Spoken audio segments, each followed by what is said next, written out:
네, 안녕하세요. 최준영입니다. 미국과 관련된 소식이 계속 이어지고 있죠. 트럼프 대통령 취임하고 난 이후에 행정명령 막 쏟아내고 그러면서 이제 점점 미국이라는 나라에 대해서 어디로 갈 것인가 많이 이제 궁금해합니다. 사실 미국과 관련된 이야기는 할 게 참 많습니다만 트럼프 대통령 취임 이전까지 한 일주일 전만 해도 제일 이슈가 많이 되던 것은 LA 산불 이었죠. 정말 우리 많은 교민들, 그다음에 심지어 이제 박찬호 이제 전 선수 같은 경우도 집이 이제 타서 이재민이 되는 이제 이런 일들 이제 보면서 사실 LA는 어떻게 보면 우리한테는 되게 친숙한 이제 그런 동네인데 정말 무섭다, 겁이 난다. 다른 한편으로 보면 야 저거 왜 묶지 도대체? 이런 생각도 참 많이 들었습니다. 그래서 어떻게 보면 이제 여러 가지 이야기들이 참 많았던 그런 점이 있었는데 오늘 이 자리를 빌어서 한번 이제 산불과 관련된 여러 가지 이야기들을 한번 정리를 해보려고 합니다. 그래서 대한민국 최고의 산불 전문가 모셔서 한번 이야기를 나눠보겠습니다. 오늘 산림청 국립산림과학원 산림재난환경연구부 이병두 부장님 나오셨습니다. 안녕하세요. 네, 안녕하세요. 반갑습니다. 네. 이게 부장님 직함이 산림재난환경연구부. 네. 이게 많이 긴데. 네, 맞습니다. 이거 어느 전선까지 커버를 하시는 건가요? 네. 지금 산림청 산하의 그 국가 연구기관이고요. 네네. 이제 그 연구기관 중에서 부가 4개가 있는데 그 중에 하나입니다. 그래서 이름이 산림재난환경연구부인데 네. 그래서 산림재난은 산불, 산사태, 병해충. 병해충.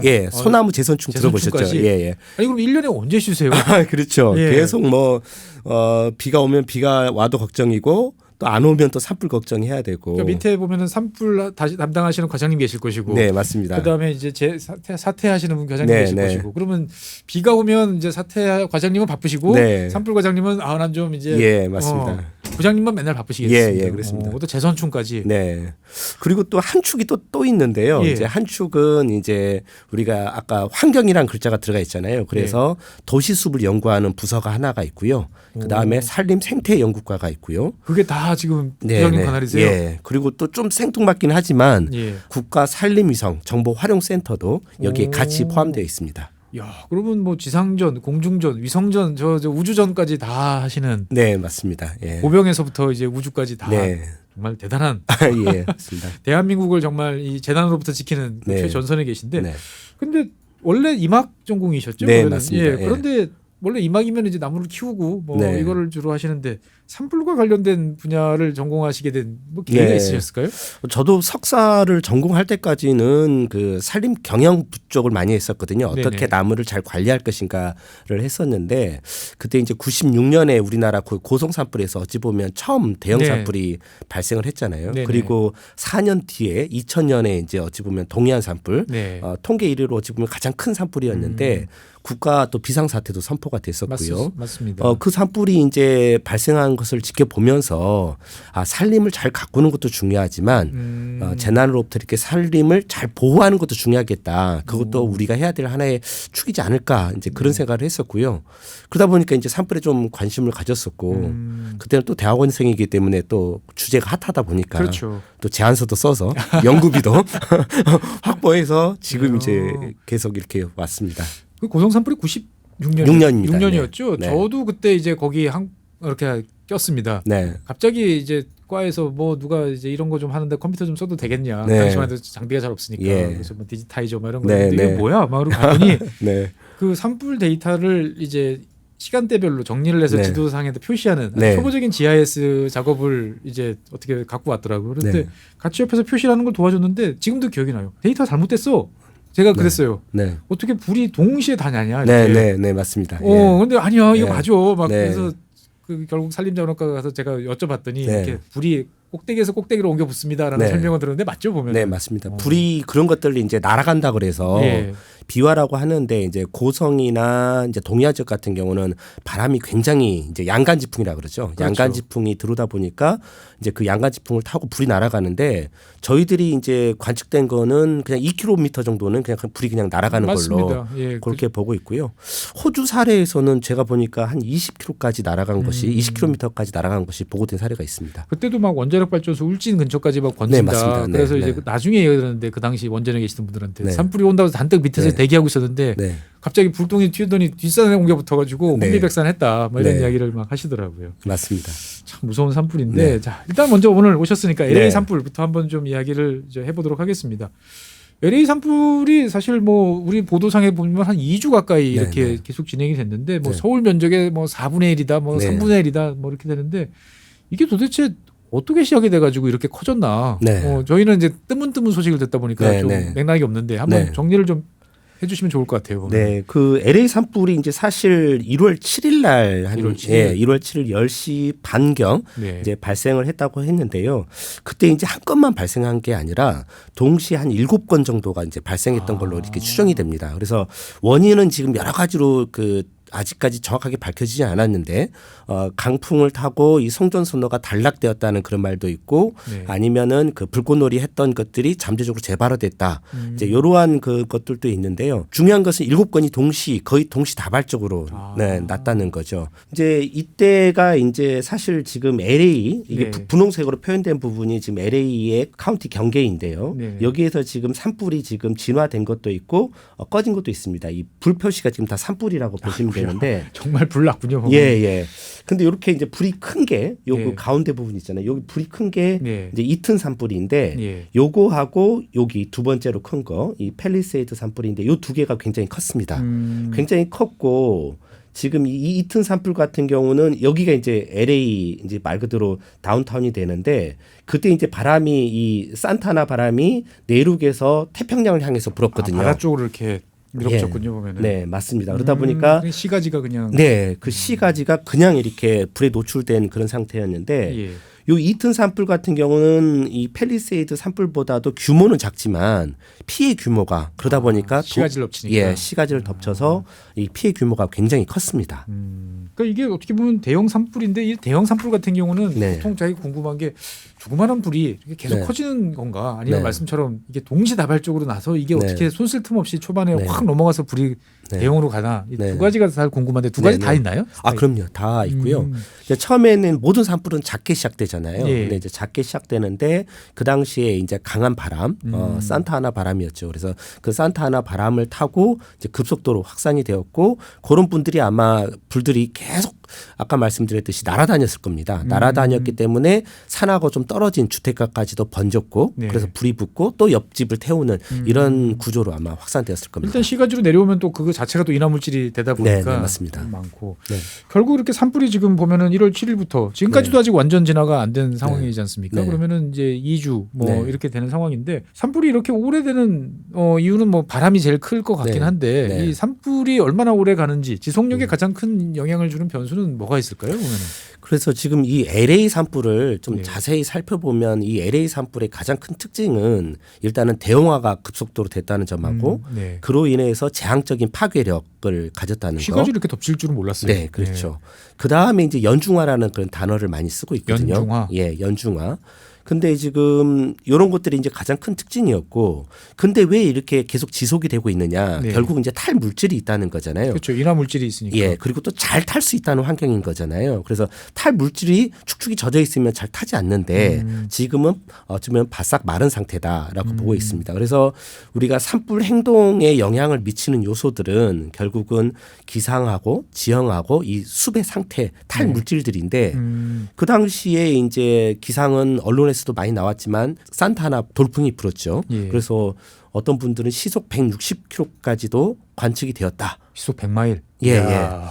그러니까 지금 사실 저희가 태풍의 그 기준을 봤었을 때 시속 61km 정도를 넘으면 태풍으로 태풍이다로, 보는데 예. 순간적으로는 160km까지 불었다는 거거든요. 예, 예. 그리고 이제 또 두 번째 같은 경우에는 이제 연료가 이제 바짝 마른 상태였는데 왜 그러냐라고 했었을 때 일단은 그 지역에 비가 전혀 오지 않았습니다. 그러니까 남부 캘리포니아 같은 경우에는 이제 라니냐, 그러니까 네. 남부 캘리포니아의 바다가 좀 저온으로 떨어지면 수증기가 공급이 안 돼서 조금 이제 비가 도로 길은 하는데 이번에는 그 정도가 너무 심했던 너무 거죠. 심해서. 예, 그래서 12월 1일 이후로 뭐 단 뭐 0.5mm, 뭐 5mm, 뭐 이런 정도의 비만 왔다는 싹 타가지고 네. 말라서 이미 탈 준비를 하고 있었군요. 예, 탈 준비를 하고 있었습니다.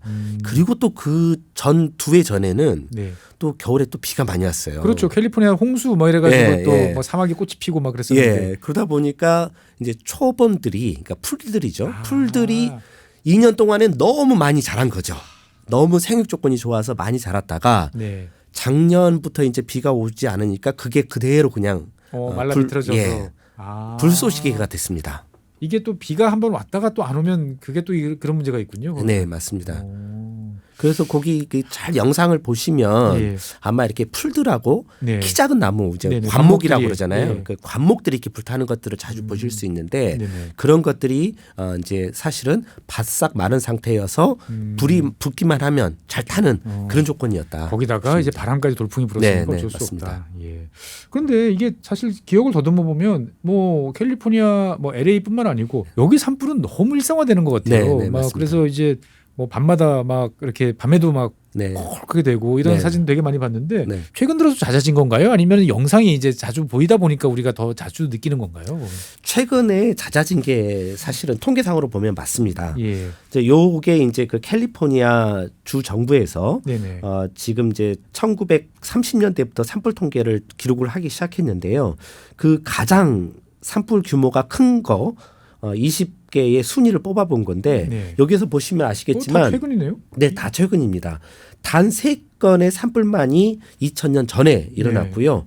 모든 산불들이 17개의 산불들이 2000년 이후에 발생을 했습니다. 그것도 막 2021, 20, 19. 네, 맞습니다. 그러니까 요 도표만 봐더라도 왜 산불이 갑자기 최근에 이렇게 집중되고 있는지를 알 수가 있습니다. 그러니까 최근 들어서 산불이 잦아지고 커지고 야 이러다가 캘리포니아나 LA 같은 경우는 이제 사람이 살기 힘든 동네로 변하는 거 아닌가라는 우려도 드는데요, 보니까. 저도 좀 그게 우려스러운데요. 사실은 이제 남부하고 북부가 조금 다른 경향을 보이고 있거든요. 그러니까 남부가 산불이 심한 경우에는 북부는 좀 괜찮고 북부가 좀 괜찮으면 남부가 좀 심해지는 뭐 이런 이렇게 약간의 반대 현상이 있는데 지금 남부 지역 같은 경우에는 너무 이제 자주 찾아온다는 거죠. 이 대형 산불의 주기가. 그러니까 이제 우리가 흔히 말해서 산불의 주기를 얘기를 하는데 그러니까 얼마나 그 지역에 한 번씩 산불이 다시 찾아오느냐라는 그 주기를 말하는데 이 주기가 지금 너무 빨라졌죠. 지금 보여주신 도표를 보면 뭐 주기라는 게 있을 수 없는 것 같은데 그냥 연중 계속 산불이 난다. 네, 맞습니다. 그냥 의뢰껏 그러려니 이제 이렇게 봐야 될 것 같은데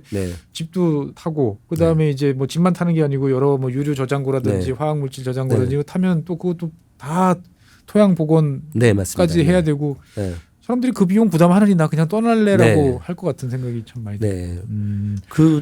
방금 이제 연중이라는 단어를 꺼내셨는데 그 캘리포니아 남부 지역 같은 경우는 1월 달은 산불 시즌이 아니거든요. 그런데 1월에 벌써 이렇게 큰 대형 산불이 났습니다. 그러니까 캘리포니아 남부 같은 경우는 아무리 길게 잡아도 5월부터 11월까지가 산불 시즌이고 왜 그러냐면 남부의 특성상 그 캘리포니아 지역은 지중해성 기후에 들어가기 때문에 겨울이 그 고온하고 다습 그러니까 비가 많이 오잖아요. 근데 지금 이제 겨울에 다습해야 되는데 다습하지 않고 또 얼마나 또 산불이 많이 날까? 네, 맞습니다. 원래 그 산불 시즌은 여름철이거든요. 그런데도 불구하고 이제 1월에 벌써 이렇게 큰 산불이 난다는 거는 저희들은 이제 굉장히 이례적인 것으로 보고 있습니다. 여러 가지로 많이 이제 그 예의주시를 하고 계실 것 같은데 저희 같은 보통 사람들 관심은 아니 그 천조국이라고 하는 미국이 그 많은 그 뭔가 장비와 인력과 돈을 퍼부어서 뭔가 하는 것 같은데도 저게 왜 못 끄지?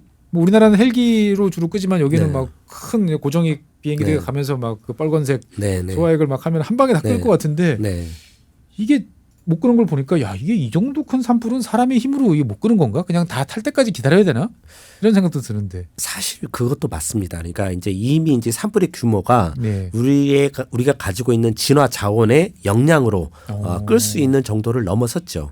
그리고 이제 이 산불 같은 경우에는 시민들도 벌써 28분이나 돌아가시고 집들도 지금 15,000채가 넘는 집들이 불타고 있잖아요. 그러면은 이제 사실은 그 진화 자원의 우선 순위가 산불을 끄는 것보다는 시가지를 지켜야 되는 시가지를 보호하는 데 집중이 됐었을 겁니다. 그러면은 이제 산불은 계속 외곽으로 이제 번져 나갈 수밖에 없는 거고요. 다행히 지금 그 어제자의 그 보고서를 좀 살펴보니까 산불 진화율이 조금씩은 잡히고 있는 것 같아요. 조금씩 잡혀가고 있다. 네, 그래서 지금 이튼 산불 같은 경우에는 뭐 87%, 그다음에 이제 팰리세이드 산불 같은 경우는 59% 정도의 진화가 다 오고 있다라고 하는데 아까 박사님께서 말씀해 주신 것처럼 제가 봤을 때는 아마 더 이상 탈 물질 없어서 그러니까 해안가의 팰리세이드 산불 같은 경우는 태평양에 다다라서 더 이상 이제 전진을 못하고 남쪽과 북쪽으로 확산되는 그런 양상을 보이고 있습니다. 완진까지는 아직까지도 한참 시간이 남았겠다라는 생각이 또 드는데 어쨌든 뭐 이게 먼 산의 불이 아니고 사실은 이제 지금은 저희는 이제 1월 달이니까 그래도 좀 괜찮아라고 이제 하지만 저희도 요즘에 보면은 겨울철에 눈도 좀 적게 오는 것 같고 여러 가지 걱정이 많이 됐어요. 이제 우리 쪽 이야기를 좀 한번 이제 해봐야 될 것 같습니다. 먼 산의 불이 아니고 예, 우리 불인 것 같은데 사실 우리나라 같은 경우도 야 저렇게 큰 산불 최근에 몇 번 이제 겪었습니다만 그래도 과거에 비해서는 훨씬 더 잘 진압을 해가지고 피해 규모를 많이 줄였다라는 생각이 드는데 보통 이렇게 산불이 났다 그러면 산불을 끈다 뭐 당연히 꺼야지라고 생각하는데 막상 이거를 어떻게 끄지?라고 생각하면 그렇죠. 아득해지거든요. 어떻게 끕니까 보면은 산불은? 그 우리나라의 아마 산불 방지 정책을 한 문구로 표현을 해라 그러면은 아마 빠른 탐지와 조기 진화, 무조건 빨리 진화. 약간 초기에 잡아야 된다. 산불이 번지기 전에 작은 단계에서 빨리 탐지를 해서 그 산불이 커지기 전에 조기 진화하는 게 이제 우리 산불 진화 대책의 어떤 제1 원칙인데요. 이제 이를 위해서 사실은 많은 감시대원들이 봄철에 그러니까 산불 조심 기간에 배치가 됩니다. 그래서 뭐 산불 감시 탑도 있고 뭐 올라가서 계신 분도 계시고 그러는데. 네, 맞습니다. 그래서 한 12,000명의 산불 감시대원들이 있고요. 또 10,000명의 또 진화대원들이 또 그런 분들이 또 있는데 그리고 방금 말씀하신 것처럼 이제 감시 카메라도 운영을 하고 있고요. 그래서 열영상 같은 이제 맞습니다. 그래서 가장 빨리 이제 그 탐지하는 게 이제 목적이 있고요. 근데 그런 부분에 대해서는 우리나라가 굉장히 좀 빠릅니다. 왜냐하면 연기만 나도 이제 다 이제 빨리 신고가 일단 들어오는. 신고를 사람들이 하니까. 굉장히 그래서 좀 탐지율이 좀 빠르다라는 것들이고요. 실제 이제 산불이 나서 이제 그 산불인 걸로 이제 확인이 되면 이제 진화대원들이 파견이 되고 그 다음에 이제 진화 헬기도 이제 파견이 되는데. 진화 헬기가 지금 산불을 끄는 데 있어서 좀 주력이죠. 그렇죠. 그래서 지금 이제 산림청은 한 50여 대에 우리나라가 뭐 아시아 국가 중에서 산불 헬기가 제일 많다, 진화 헬기가 제일 많다 이런 이야기도 얼핏 들은 것 같은데. 예, 맞습니다. 그래서 우리나라가 제일 많은데 산림청은 한 50여 대를 지금 확보를 하고 있고요. 그래서 이제 이 진화 헬기들이 13군데 그러니까 항공본부하고 항공관리소에 나눠져 있습니다. 그래서 곳곳에 분산 배치돼 있군요. 네, 그래서 산불이 나면 최대한 빨리 도착을 해서 작은 규모일 때 산불을 끌 수 있도록 그렇게 하고 있는데요. 여기 산림청만 노력하는 게 아니라 그러니까요. 다양한 부처들이 관여가 돼 있습니다. 어디요? 산불 관련해서 일단 산림청이 있을 것 같고 그다음에 이제 각 지자체들이 이제 뭔가 협조를 잘해줘야 될 것 같고 그다음에 소방방재청도 일부 있을 것 같고 이것만 해도 벌써 3개인데. 네, 그렇죠. 그러니까 지자체의 역할도 아주 중요하고요. 그다음에 이제 소방청 이제 아무래도 화재를 전문적으로 하는 그런 소방청의 역할도 중요하고요. 그다음에 국방부. 이제 국방부 같은 경우는 이제 인적 자원이 많고 군인데. 헬기 자원이 많다 보니까 혹시 군에서 꺼보지 않으셨나요? 아닙니다. 저는 뭐 군에 대해서는 말할 게 별로 없습니다. 보면. 그래서 이제 국방부 그다음에 환경부는 왜 관여가 되어 있냐면 국립공원이 국립공원 있고요. 그다음에 이제 국가유산청. 아무래도 산불로 인해서 피해를 받기 쉽고 그 다음에 이제 기상청 이제 정확한 정보를 줘야 되기 때문에 바람과 뭐 강수 데이터들이 있어야 되니까 맞습니다. 그래서 그 부처들이 다 이제 경찰청도 있습니다. 통제를 해야 되니까 교통 통제를 해야 되기 때문에 그래서 이제 이 부처들끼리 이제 공동의 규칙을 만들어서 그 규칙을 공유를 하고 있습니다. 그래서 이제 그 규칙에 따라서 산불의 주관기관은 산림청이 하고 이제 이 나머지 부분들이 유관기관이라고 해서 같이 협조할 수 있는 그렇게 체계가 구축되어 있습니다. 야, 이 6명이 모여서 회의해도 결론이 잘 안 나는데 6개 기관, 7개 기관이 모여가지고 이거 한다 그러면 이거 상당히 이제 쉽지 않은 평소에 연습을 잘 해야겠다는 생각도 들고.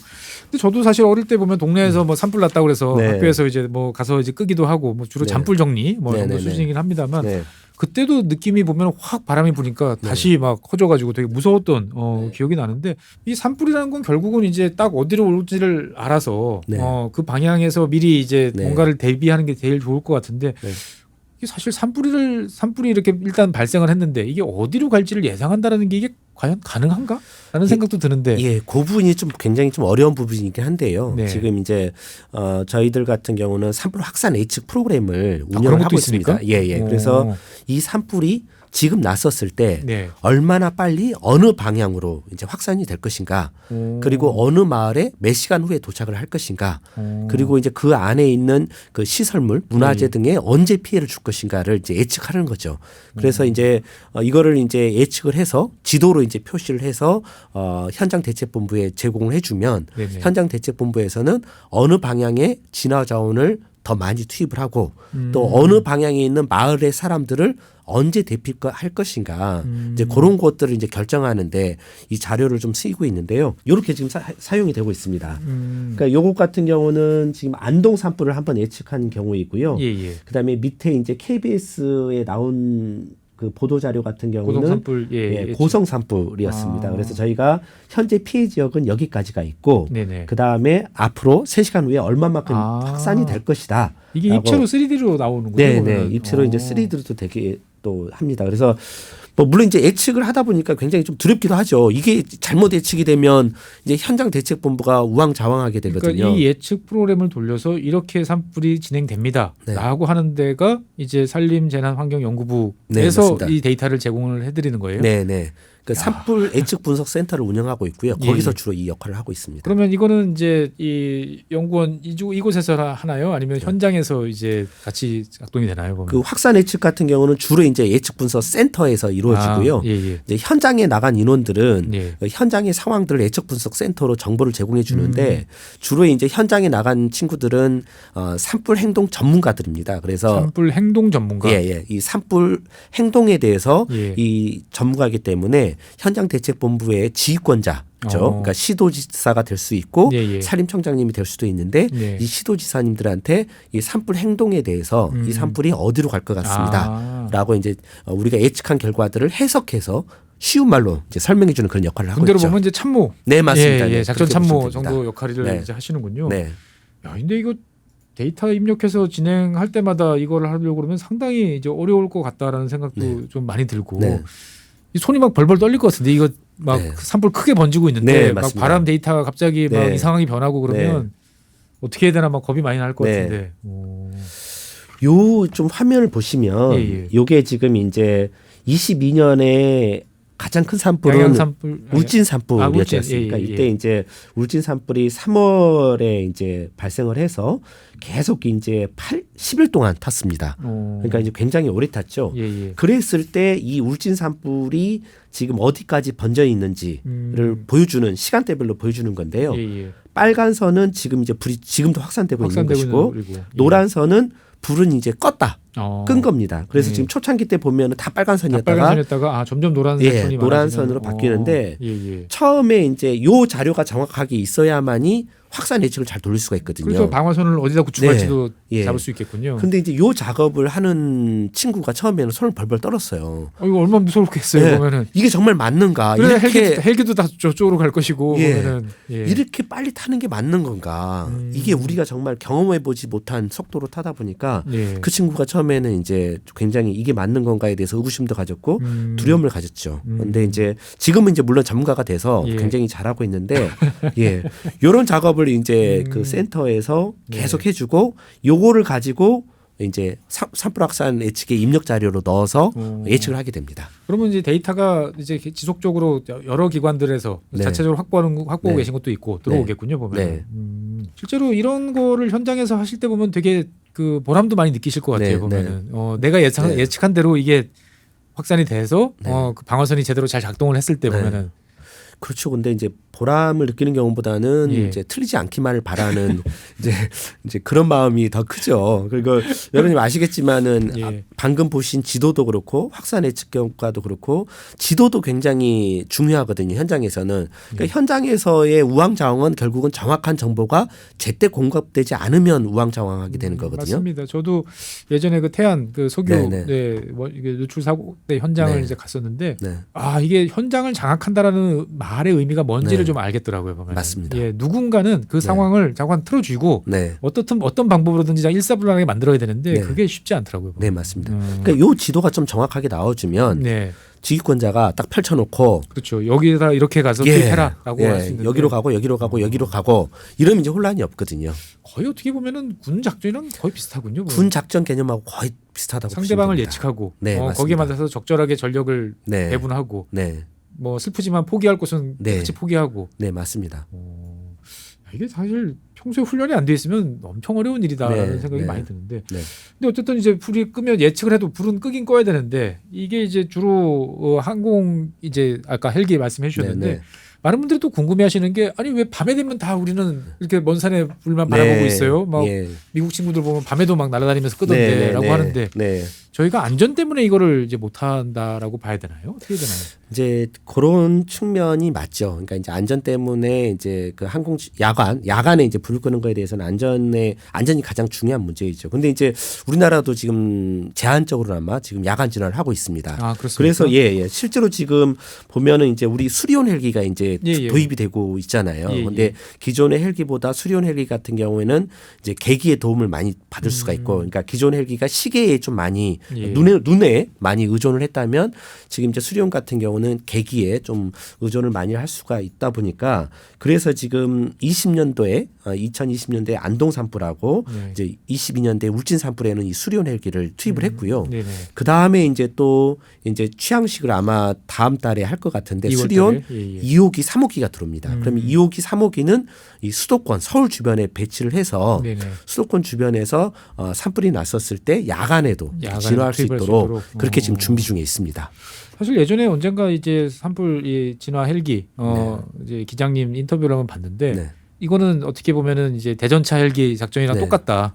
한 치 앞도 안 보이고 땅에 바싹 붙어야 되고 뭐가 이 연기 다음에 있을지는 모르겠지만 어쨌든 최대한 가까이 가서 쏟아 부어야 된다. 그렇게 야 이게 정말 군 작전이랑 똑같구나 라는 생각도 많이 참 드는데 사실 그렇게 생각하다 보면 요즘에는 아니 다 드론으로 하면 대체하면 되지 않나 이런 생각도 많이 드는데 이런 연구도 하시나요 보면? 네, 지금 그런 연구도 하고 있는데요. 지금 저희가 좀 드론을 좀 산불 현장에서 좀 많이 사용하려고 좀 노력을 하고 있습니다. 어떤 용도로 주로 사용되고 있나요? 지금은 드론이 지금 아까 저희가 상황도를 그린다고 했었잖아요. 그러면은 정보가 들어와야 되잖아요. 그렇죠. 어디까지 정확히 번지고 있는지. 그 드론을 띄우면 지금 어디서 불이 타고 있는지 꺼진 불이 어디에 있는지를 알 수가 있기 때문에 드론을 띄워서 넓은 면적에 이제 열화상 카메라를 장착하겠죠.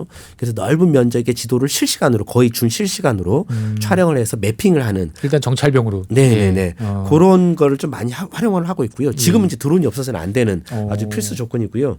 또 다른 거 화면 한번 좀 보시면 실제로 진화도 이제 드론에서 압축가스의 힘으로 저런 이제 진화제를 뿌려내는 정확하게 그 포인트에다 맞춰서 포인트를 낮추는 그리고 이렇게 이제 편대 비행도 지금 4대에서 동시에 뿌리고 있는데요. 이렇게 이제 4대, 5대에서 이렇게 편대 비행도 할 수 있는 그러한 그 연구를 좀 진행을 하고 있습니다. 좀 연구를 좀 빨리 진행을 해서 저희들도 좀 현장에 적극적으로 투입하고 싶은 마음이고요. 그다음에 드론 기술도 좀 빨리 발전했으면 좋겠습니다. 정말 뭐 여러 가지가 있습니다만 뭐 위에서 불 끄는 것도 있지만 사실 사람도 제일 중요하다라는 생각도 드는데 이 산불에 관련된 노하우를 제일 많이 가신 진화대원들은 어느 분들이 많이 계실까요 보면은? 그 진화대원들이 지금 총 그 3분 정도로 이렇게 부류가 좀 이렇게 약간 나눠져 있습니다. 그래서 군으로 나누면 3군. 그래서 이제 흔히 말해서 이제 가장 이제 정예화된 전문화된 진화대원들은 공중 진화대원들인데요. 이 분들은 원래 이제 헬기에서 애초의 목적은 레페를 하고 내려와서 이제 험지에 들어가서 이제 산불을 끄는 직접 끄는. 그건 되게 미국 모델인데요, 보면은. 네, 맞습니다. 미국에서도 그런 팀들이 있죠. 그래서 가장 이제 전문화된 집단이고요. 그 다음에 이제 특수 진화대원들이라고 그래서 이분들이 이제 주로 이제 공무직이거나 혹은 이제 그냥 기간제 분으로 구성된 분들인데 이제 점점 더 이제 공무직으로 전환을 하고 있습니다. 그러면서 이분들도 점점 이제 전문성을 강화해가는 노하우가 이제 축적이 되는 거죠, 보면. 맞습니다. 그렇게 되고 있고요. 마지막으로 이제 시즌에만 그러니까 산불 시즌에만 고용해서 그 기간 동안에만 활동하시는 그런 분들이 계십니다. 어쨌든 중요한 거는 이게 사실 되게 뭐 불 끄면 되지라고 생각하지만 노하우 일단 내 안전도 잘 챙겨야 되고 그다음에 여러 가지 변수를 감안하면서 효과적으로 해야 되는데 이런 것들은 뭐 교육이라든지 뭐 훈련이라든지 이런 것들이 정기적으로 계속 이루어지는 거죠 보면. 네, 맞습니다. 그래서 아무래도 그 안전이 제일 중요한 부분이기 때문에 이제 그 교육이 또 필수적이고요. 그다음에 이제 위험한 지역에는 그 위험 요소를 제대로 파악할 수 있는 그러한 능력을 이제 배양을 하는 게 가장 중요한 덕목입니다. 사실 뭐 저는 산에는 잘 안 가지만 맨몸으로 올라가도 죽을 것 같은데 이렇게 메고 가는 휴대용 이런 거랑 각종 장비 하면은 무게가 그래도 가뿐히 한 20kg 넘어갈 것 같은데. 그 지금은 이제 진화 차량을 많이 동원을 해서 불을 끄고 있고요. 그래서 진화 차량도 예전에는 조금 그 우리 봉고라고 하나요? 예, 이런 예. 말씀드리지만 1톤 트럭을 개조해서 예. 물탱크를 실어서 이제 하는 것들이 있었는데 지금은 그런 1톤 트럭이 아니라 네네. 이제 엄청나게 더 힘이 좋은 그러니까 이제 고성능 산불 진화 차량이라고 하고 살수 능력이 좋은 차들. 예. 그리고 또 다목적 산불 진화 차량이라고 하는 그런 것들을 지금 도입을 해서 좀 운영을 하고 있고요. 예. 그다음 최근에는 이제 이분들이 너무 체력 요구도가 많잖아요. 그렇죠. 힘드시잖아요. 예. 그래서 이제 웨어러블 로봇 그러니까 입으면 이렇게 외골격식으로 외골격으로 해서 좀 근력을 강화해주고 피로도를 좀 떨어뜨리는 그런 것들을 지금 도입을 하고 있습니다. 사실 이 산불 같은 경우는 이제 예방이 당연히 제일 중요할 것 같은데 이제 뭐 예찰 활동이라고 이제 말씀들을 하시는 것 같은데 옛날에 어릴 때 생각해 보면 야 산에 올라가지 마. 한 3월 맞습니다. 4월 달 되면은 이제 막 그러셨는데 입산 금지 여전히 활용되고 있죠 보면. 네 맞습니다. 예. 그 가장 그 전통적인 방법이 이제 입산 금지하고 등산로 폐쇄. 그 다음에 이제 감시대원들이 이렇게 순찰을 돌다가 불을 피우면 이제 불을 가서 이제 피우지 못하게 단속하는 이런 방법들이 있는데요. 요것은 여전히 유효한 정책입니다. 그리고 사람이 하는 게 제일 확실하다. 네, 강력합니다. 효과도 있고요. 그래서 이제 아마 이제 1월 24일부터 그러니까 이제 봄철 산불 조심 기간이 시작이 되거든요. 1월 24일부터입니까? 네. 근데 이제 이렇게 1월 24일이 되면 아마 등산로 그 폐쇄와 입산구역 그 입산 금지가 실행이 될 거예요. 그래서 산에 갔었을 때 이제 네이버 지도나 뭐 다음 지도 이렇게 보면 그 안에 하나의 주제도로 들어가 있습니다. 예. 그래서 그런 것도 한번 확인해 보시고 산에 가시는 것도 좋을 것 같습니다. 이게 말씀은 지금 되게 부드럽게 해주셨지만 사실은 또 그 과정에 또 항의하시는 분들 내가 기껏 지금 6시간 차 타고 왔는데 지금 못 들어가게 하느냐 뭐 애로사항들이 참 많을 것 같은데 잘 좀 협조를 해주시면 좋을 것 같고. 사실 이제 이 산불 이제 끄는 이야기 뭐 몇 가지 나눠봤습니다만 어떻게 보면은 이게 종합 예술이라는 생각이 들어요. 여러 가지를 다 좀 짜맞춰 가지고 이야기를 지금 이제 하고 여러 기관들이 힘을 합쳐서 가야 되는데 이 산림과학원이 산불과 관련된 여러 뭐 활동, 연구 이런 거 많이 하실 것 같은데 좀 한번 간단하게 이 기회에 한번 소개를 해주시면 좀 도움이 될 것 같아요. 아마 활동하고 연구로 좀 나눠서 보면 활동의 부분에 있어서는 이제 산불이 나기 전 예방 단계에서는 저희가 이제 국가 산불 위험 예보 시스템이라는 걸 운영을 해요. 국가 차원에서 미리 그것도 일기예보처럼 하는군요. 보면. 일기예보처럼 5일 전에 5일 후까지의 이제 산불 위험 지수가 어디가 높은지 지금 같은 경우는 이제 경남 지방이 제일 높죠. 왜냐하면 경남 지방에 비가 안 오고 있어요. 그래서 이제 높은데 이제 그런 국가 산불 위험 예보 시스템을 운영을 해서 어디 저기 위험하다. 경보를 미리 날려주는 거군요. 그리고 이제 그 양간지풍이 들어오고 건조해지면 그런 데는 이제 대형 산불로 번지기 쉽잖아요. 그러면은 대형 산불 예 경보를 하고 합니다. 대형 산불은 또 별도로 카테고리를 분류하는군요. 그래서 그리고 대형 산불 예 경보가 뜨면 국립산림과학원에서는 뭐 보도 자료 뭐 아는 기자분들 뭐 그다음에 지자체 뭐 산림청 이렇게 다 이렇게 전파 활동을 빠른 시일 내에 이제 전파 활동을 좀 하고 있고요. 그다음에 아까 이제 그 산불이 났었을 때는 저희가 현장에 가서 드론도 운영을 하고 그다음에 이제 산불 행동 자문도 하고 그다음에 산불 예측 분석 센터에서는 아까 지도 군사 지도를 만들고 산불 지도를 만들고 확산 예측을 하는 이런 활동을 하는 게 이제 주 목적이고요. 이제 연구에 대해서 이제 조금 잠깐 말씀드리면 조금 저희들은 이제 제일 중요한 연구는 아까 말했듯이 국가 산불 위험 예보 시스템하고 확산 예측 시스템을 정확히 만드는 거. 예측을 해서 미리 알 수 있고 정확하게 판단할 수 있도록 도와주는. 양치기 소년이 돼야 되지 않기 때문에 뭐 아시잖아요. 이렇게 잘못 예측하면 이제 그 후과도 크고.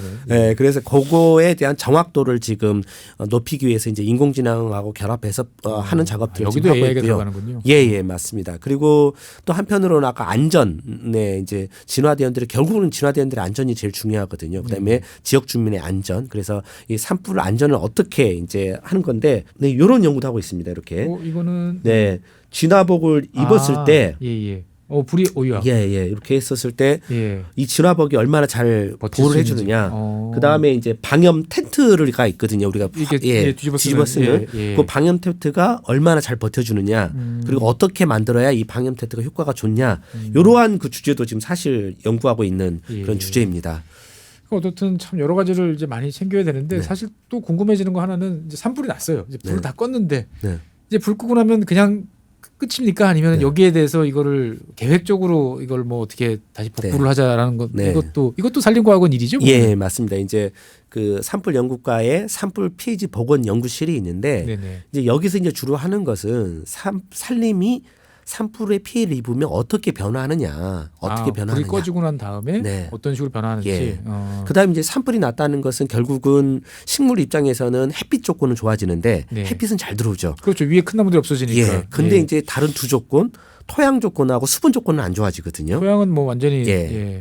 영양분이 다 타버렸고 또 그렇죠. 수분도 잘 머금지를 못하니까 그러면 여기에 과연 어떤 나무를 심어야 되느냐, 그러니까 어떻게 복원을 해야 되느냐는 거죠.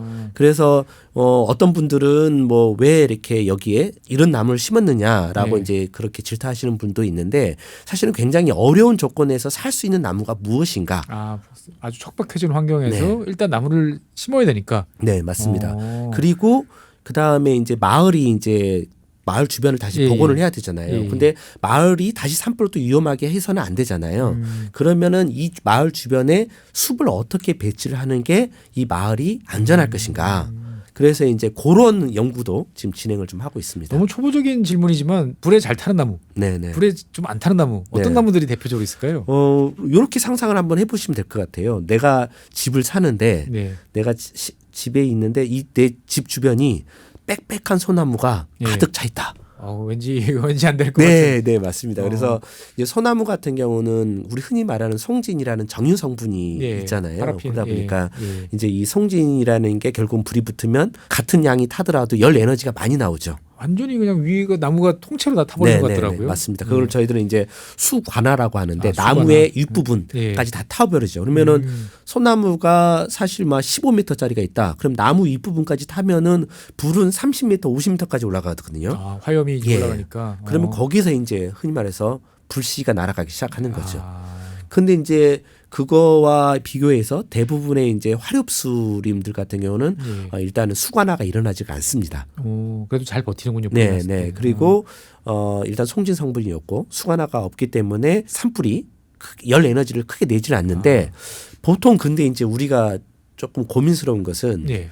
소나무는 척박한 토양에 잘 자라는데 아까 말했던 척박한 토양에 잘 자라는데 그렇죠. 예, 이제 산성토양에 잘 자라니까. 화렵수는 소나무가 들어와서 척박한 토양들이 조금 더 좋아지면 예. 그러면 이제 그때 적응하는 그런 수종들이 많거든요. 옛날 뭐 이제 여러분들께서도 생물 시간에 혹시나 배운 거 기억하실지 모르겠지만 처음에는 이제 양수림 네. 들어왔다가 음수림 네. 맡기고 이제 네, 이런 맞습니다. 건데 이론적으로만 보면은 처음에 소나무 심었다가 네. 이제 어느 정도 되면은 이제 네. 배 내고 네. 이제 뭘 하면 되지만 그게 또 사람 마음처럼 되는 게 아니니까. 예, 맞습니다. 그래서 사람만 좀 되지 않고 그래서 이제 어떻게 하면 화렵수를 산불 네. 피해지 내에서도 잘 살 수 있게 할 것인가 이제 그런 연구도 좀 진행되고 그러니까 있습니다. 동해안 지역에 산불이 딱 나서 다 탔는데 네. 또 소나무야? 네. 라는 말씀하시는 분들이 많이 네. 계시는데 네. 또 그런 애로사항이 있군요. 보면. 네, 그래서 이제 마을 주변에는 아무래도 소나무를 심기보다는 마을에서 좀 떨어진 곳, 이제 척박한 곳이죠. 그런 곳은 소나무를 좀 심어도 되고 마을 네. 주변에 아까 말씀드렸듯이 조금 이제 불에 열 에너지가 덜 나는 그런 나무들을 배치하는 게 좋겠죠. 그러니까 이제 그냥 뭐 불 끄면 된다 이게 아니고 불 네. 끄는 것도 자관 군 작전처럼 치밀하게 여러 네. 데이터를 종합해서 결단력을 내려야 되고 네, 끄고 난 다음에 그걸 네. 복구하는 것도 이제 미래를 생각해가면서 네. 해야 되는데 얼마나 걸리나요? 보통 이제 이렇게 우리가 복원됐다라고 네. 이야기를 하려면은 그러니까 이제 흔히 말해서 저희가 이제 2000년 동해안 산불 피해지하고 96년 그 고성 산불 피해지를 지금 몇십 년 동안 계속 추적을 하고 있어요. 25년 뭐 거의 30년 가까이 25년 30년 가까이 계속 추적을 하고 있는데 숲의 형태, 그러니까 이제 그 외관적으로 봤을 때 저건 숲이다라고 하는 그 숲의 형태를 갖추는 데는 이제 한 30년. 근데 이제 숲이 그냥 형태만 갖추는 게 아니라 기능을 해야 되잖아요. 예. 그 안에서 동식물도 품어야 되고 예. 이제 흔히 말해서 네트워크 연결이 돼야 되고 순환이 돼야 되는데 그런 기능이 확 그 좀 구현되는 데는 한 50년이 필요하지 않을까. 아직도 안 되는군요. 보면 겉으로 예. 지나갈 때는 뭐 어느 정도 됐다 싶었는데 네. 그래서 제일 그 속도가 더딘 게 토양 부분입니다. 토양이 옛날 정도의 양분을 가지고 있는 수준으로 올라오는 게 예. 지금 아직까지 30년이 지났음에도 불구하고 아직 안 올라오고 있습니다. 모니터링 하시는 분은 이제 입사하셔서 네. 퇴직 때까지 하셔도 네. 이게 복원이 안 되는 모습을 네. 보시고 나가시는 거군요. 네, 보면은. 맞습니다. 그래서 과거에서도 이 부분은 예. 100년 과제로 가져가야 되는 거 아닌가. 100년 과제. 물론 이제 모니터링 한다 그러면 좀 싫어하는 분들이 계시거든요. 그렇죠. 근데 이제 근데 한 100년 정도는 봐야 되지 않을까 그런 생각을 하고 있습니다. 어쨌든 이제 불을 내면 안 된다. 라는 거는 대한민국 국민들이라면 다들 동의하시는 상황이고 어떻게든 잘 끄고 그리고 끄는 분들을 또 잘 도와드려서 이걸 잘 해야 된다라고 이야기는 다들 하지만 막상 또 현장에서 느끼실 때는 애로사항들이 또 많으실 것 같아요. 보면은. 그래서 산불과 관련해서 그래도 어떻게 보면 최전선에서 계신 입장에서 국민들한테 이거 하나는 좀 관심을 가져주시고 이거는 좀 지켜달라. 당부 한번 말씀해 주시면 어떤 것이 있을까요? 울진 산불이 났었을 때 22년에 산불이 났었을 때 전국에서 동원할 수 있는 헬기 자원은 다 울진에 가 있었거든요. 네. 그러면은 다른 곳에서 산불이 나면 아이고야. 그 지역에 헬기 자원을 수입할 수 없는 어려운 조건이죠. 예. 그러니까 제가 이제 그때 계속 언론에 이제 나와서 부탁을 드렸던 거는 새로운 산불이 나면 그 새로운 산불이 다시 대형화가 될 수 있습니다. 그러니까 헬기를 투입을 못하는 상황이 될 수가 있습니다. 그러니까 새로운 산불을 안내해 주는 게 진화 활동을 도와주는 겁니다라고 이제 말씀을 드렸어요. 그리고 이제 우리나라 같은 경우는 대부분 인위적인 원인에 의해서 산불이 나잖아요. 사람에 의해서 산불이 난다. 네, 1년에 한 10년 평균으로 567건의 산불이 나는데 번개와 같은 자연적인 요인으로는 1년에 한 2.1건 밖에 되지 않습니다. 그 대부분 다 자연적인 원인이거든요. 우리는 뭐 호주처럼 이렇게 나무길에 쓰러지다가 뭐 불이 나고 이런 건 없군요. 보면. 예, 그렇죠. 그럼 뭐 캐나다나 미국 같은 경우는 20%를 넘어가는데 우리나라는 거의 지금 뭐 1%도 안 되는 수치죠. 결국 사람이 문제다. 예, 그래서 이제 결국은 이제 한 분 한 분이 조심해 주시면 되거든요. 근데 이제 제가 이렇게 산불을 내신 분한테 가서 여쭤보죠. 왜 그러셨어요? 그랬더니 나는 60년, 70년 동안 여기서 그 소각 활동을 했고 이렇게 여기서 살아왔어. 이게 이제 어찌보면 전통인 거죠. 전통. 이렇게 해왔는데 그게 하필 이번에 큰 불이 됐다. 그리고 나는 한 번도 불을 낸 적이 없어. 나는 이 산불을 이렇게 제어할 수 있어라고 이렇게 이 불을 제어할 수 있다고 생각하는데 대부분의 면담을 해보면 다 그렇게 얘기하십니다. 근데 결국은 산불이 되는 거죠. 그렇기 때문에 봄철에는 산림 주변에서 혹은 산림 내에서 불씨를 사용하지 않는 게 가장 근본적인 산불 예방. 어떻게 보면 책임입니다. 가장 단순하지만 가장 확실한. 예, 단순하죠. 왜냐하면은 우리는 인위적인 대부분이 사람에 의해서 산불이 나기 때문에 사람만 조심하면 산불이 나지 않는다. 일단은 그런 뭐 논둑 태우기 같은 이런 전통적인 그런 것도 있고 또 뭐 당연히 담뱃불 뭐 이런 것들도 영향이 있을 것이고. 어떻든 조심하라고 그렇게 당부를 하면 좀 조심해 주시면 산불은 없다. 대한민국에서는. 맞습니다. 네, 맞습니다. 알겠습니다. 어쨌든 이제 산불 또 조만간 또 다가올 시즌이 이제 다가올 것 같고요. 산불은 누구나 다들 끄는 사람만 끄는 게 아니고 저 모든 사람들이 달려들어서 요만큼씩이라도 노력을 해야 된다라는 게 예전에 제가 느꼈던 경험인데 좀 이런 기회 좀 잘 여러분들께서도 한번 이야기 들으셨으면 좋겠습니다.